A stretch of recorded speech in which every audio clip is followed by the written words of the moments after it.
بسم اللہ الرحمن الرحیم۔ السلام علیکم ورحمۃ اللہ وبرکاتہ۔ نیکیوں کا موسم بہار۔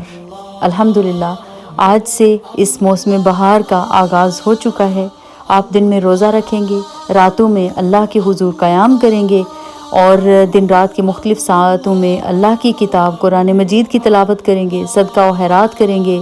نیکیوں کے اس موسم بہار سے زیادہ فائدہ اٹھانے کی کوشش کرنی ہے۔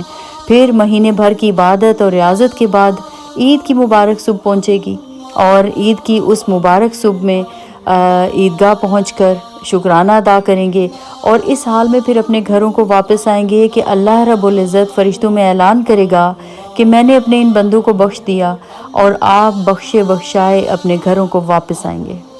لیکن اس اجر و انعام کا مستحق بننے کے لیے ایک شرط ہے۔ اس شرط کو پورا کرنا ناگزیر ہے، اور وہ شرط کیا ہے کہ آپ کی یہ ساری عبادت، یہ ساری ریاضت شعور کے ساتھ ہو۔ آپ شعور کے ساتھ اللہ کی کتاب کی تلاوت کریں، شعور کے ساتھ دن میں روزہ رکھیں، شعور کے ساتھ راتوں میں اللہ کے حضور قیام کریں، اور شعور کے ساتھ ہی اللہ کی راہ میں خرچ کریں۔ شعور کے ساتھ جب اللہ کی کتاب کی تلاوت کریں گے تو پھر اس سے شعوری عمل بیدار ہوگا، اور نیک اعمال میں آپ سرگرم ہوں گے۔ نیک اعمال کرنے میں ایک سکون بھی ملے گا، ایک اس کی برکتیں زندگی میں عملاً محسوس ہوں گی، اعمال صالح کی برکتیں، اور پھر اچھے اثرات دل کے اندر مزید اچھے اثرات پیدا کریں گے، مزید اچھے جذبات پیدا کریں گے۔ اللہ تعالیٰ ہم سب کی مدد فرمائے، آپ سب کی مدد فرمائے۔ جب بھی اللہ تعالیٰ کی کتاب پڑھیں اور اس آیت پر پہنچے نا کہ یا ایھا الذین آمنوا کتب علیکم الصیام، یہ جو لفظ ہے نا، جب یہ قرآن پڑھتے ہوئے یہ الفاظ آتے ہیں نا کہ یا ایھا الذین آمنوا، کس قدر خوبصورت ایک احساس ہے نا، اے ایمان والو تم پر روزہ فرض کر دیا گیا ہے۔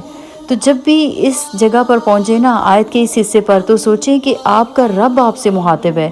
جب وہ کہتا ہے نا کہ اے ایمان والو، تو پھر کان لگا کر سنیں، یہ آپ کے رب کی آواز ہے، وہ کسی دوسرے کو نہیں پکار رہا، آپ کا نام لے کر پکار رہا ہے، اور آپ ایمان کا دعویٰ کرتے ہیں، مومن ہونے پر فخر کرتے ہیں۔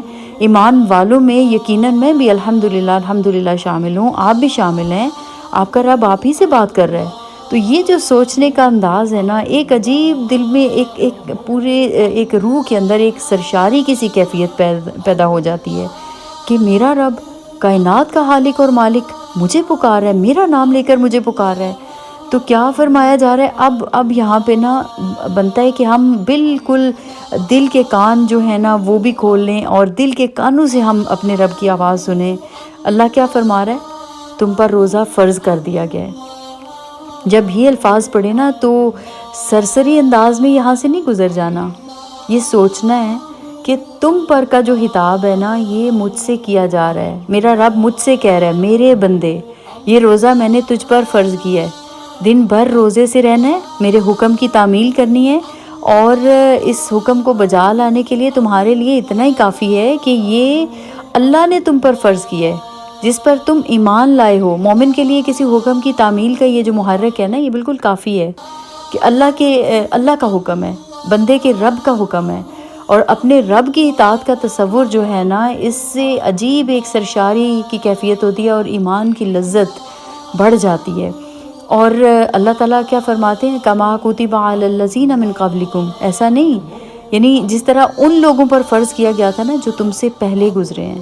یہ روزہ کوئی بوجھ نہیں ہے جو اللہ نے تم پر لاد دیا ہے، یہ تمہاری شخصیت کی تعمیر، تمہاری تربیت، تمہارے تزکیہ نفس کے لیے اللہ کی ایک نعمت ہے، اور اسی لیے اللہ نے ہر دور میں ہر نبی کی امت پر فرض کیا تھا۔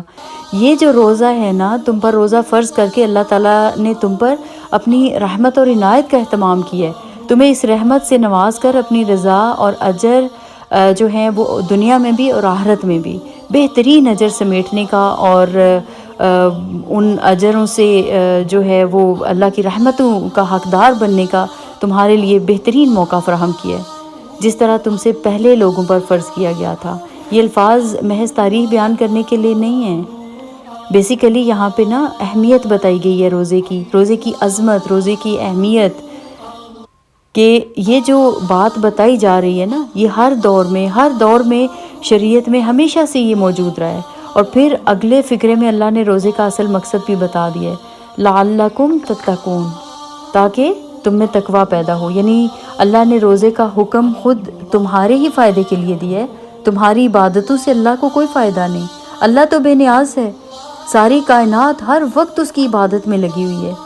تو روزہ اس لیے فرض کیا گیا ہے کہ بندہ جو ہے یہ تقوی کا پیکر بن جائے، اس کے دل میں وہ غیر معمولی قوت پیدا ہو جائے کہ نیکی کی راہ پر بڑھنا، دوڑنا انسان کے لیے آسان ہو جائے. تقوی کا جو یہ لفظ ہے نا، تاکہ تم میں تقوی پیدا ہو، یہ فکرہ اس لیے بھی ہے کہ بندہ مومن زیادہ دل جمعی کے ساتھ، زیادہ اطمینان قلب کے ساتھ روزے کا اہتمام کرے. خاص طور پر اس لیے بھی کہ بندہ بار بار اپنا جائزہ لے اور دیکھے کہ اس کا روزہ واقعی اس کا روزہ ہے بھی یا نہیں، تاکہ تم میں تقوی پیدا ہو. یہ الفاظ ایک کسوٹی بھی ہیں تاکہ ہر روزہ رکھنے والا شخص جو ہے وہ اپنی زندگی پر نگاہ رکھے، جائزہ لیتا رہے کہ روزہ رکھ کر اس کی زندگی تقوی سے آراستہ ہو رہی ہے یا نہیں ہو رہی ہے. اللہ رب العزت نے تقوی کو روزے کا حاصل بتایا ہے، اور اللہ کا یہ فرمان یقیناً ہر شک اور شبہ سے پاک ہے.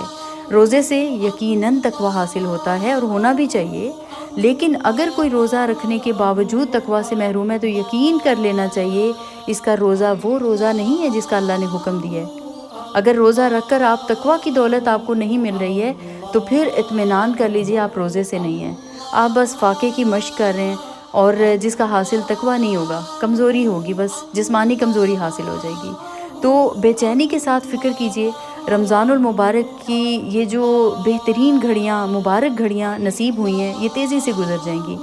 انہیں اس طرح سے گزر نہیں جانے دینا کہ آپ خالی ہاتھ رہ جائیں. پتہ نہیں آئندہ سال آپ کو پھر یہ مبارک گھڑیاں نصیب ہوں گی یا نہیں.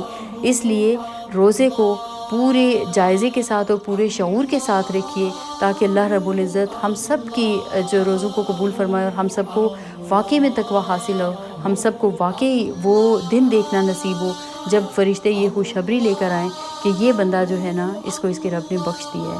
وما علینا الا البلاغ.